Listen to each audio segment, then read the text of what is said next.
United States. There was a vote on arms traffic. The United States is by far the biggest arms trafficker. And this was to regulate the arms traffic. In 2006, the United States voted against that alone. This time it had company, Zimbabwe, so there's two of us voted against it. None of this obviously can get reported. But the one on the Palestinians is interesting. No right of self-determination. And that's a corollary to the conclusion that the historic rights of Israel to the land of the Jewish people to the land of Israel are beyond question to go together. Actually, if you look at the colloquy at the United Nations, there were various rather pathetic excuses as to why the U.S. had to vote that way, but we didn't go into that. So that's a principle. Then comes the question of implementation.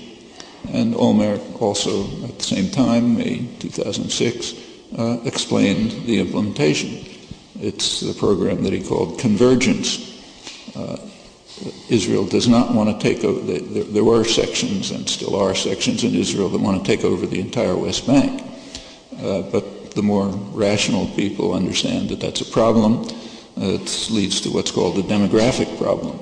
There'll be too many Palestinians in the state, and if it's at all democratic, it won't be a Jewish state. So you have the problem of how to keep a Jewish state while taking over what you want in the West Bank. And on the side, it's not in question that all of the actions in the West Bank are illegal, in violation of the foundations of international humanitarian law, the Geneva Conventions.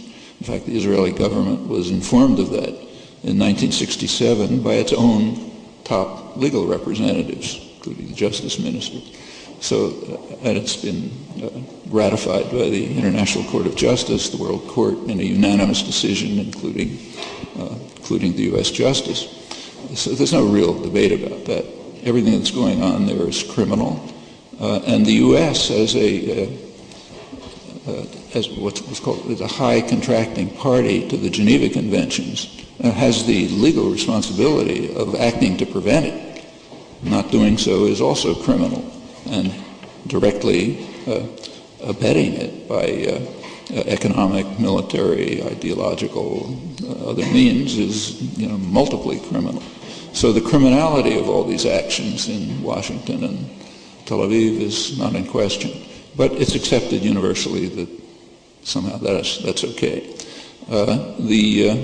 In other words, the United States regards itself as an outlaw state. Its commentators, intellectuals, media accept that, and that right of being an outlaw state is inherited by its clients. So the issue of criminality is kind of off the agenda. How do you go about taking what you want in the occupied territories without running into the demographic problem? Well, there's a way. Traces way back to 1967. It's taken various forms since.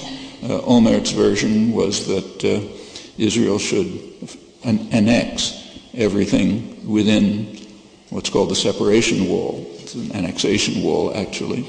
It should proceed, as it's been doing, to take over the Jordan Valley. That's about a third of the West Bank. That imprisons what's inside. Of course, Israel has total control of the air and so on. But what's inside, the imprisoned part, has to be broken up into cantons. You take a look at the settlement map. There are two salients, actually three salients, that cut through the West Bank, from the part that Israel will annex within the separation wall up to the Jordan Valley. One goes east of Jerusalem. What's called Jerusalem is illegally annexed by in violation of Security Council resolutions that go back 40 years. But the U.S. accepts it, so it's okay. By now it's Greater Jerusalem, much expanded, and to the east of it there's a town, Ma'ale Adumim, which was developed mostly in the Clinton years with the purpose of bisecting the West Bank. And to the north there are two other salients. One go to the town of Ariel, the other to Gedumim. That breaks up what's left. And then there's what a complex network of checkpoints and barriers and so on, which have no security function except in the sense that they undermine the possibility of any civilized life for the animals that are wandering around and the rest of the territory.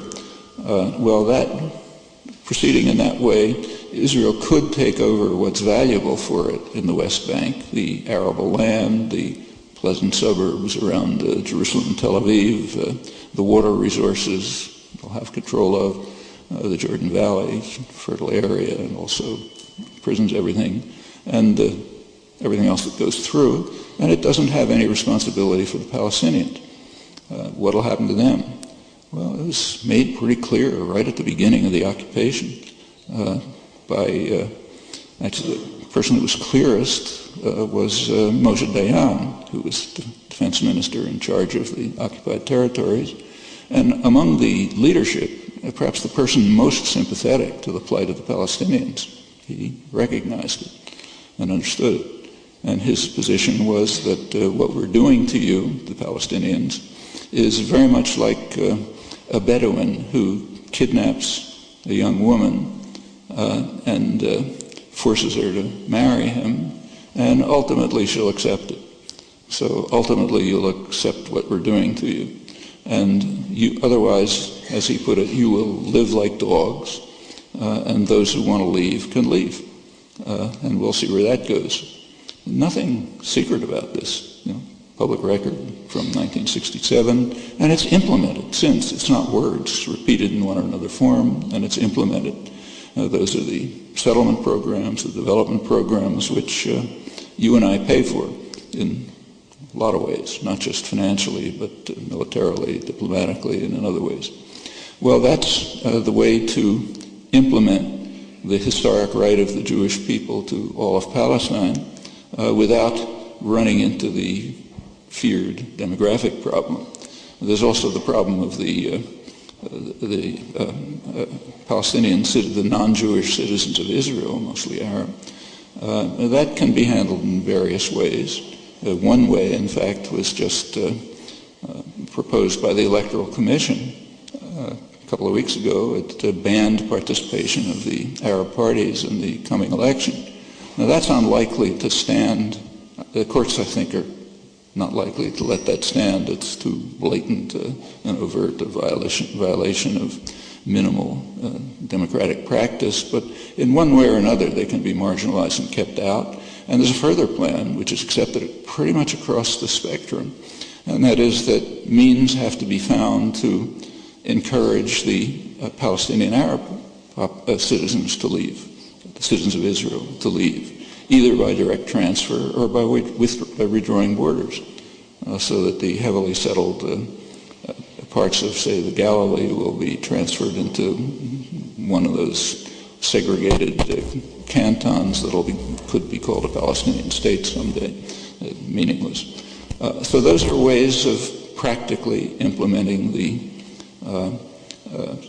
program of the dual program of recognizing that the historic rights of the Jewish people are beyond, to the entire land, are beyond question, and doing it in such a way that it can remain free from the demographic problem, the dangerous problem of having non-Jews in a Jewish state.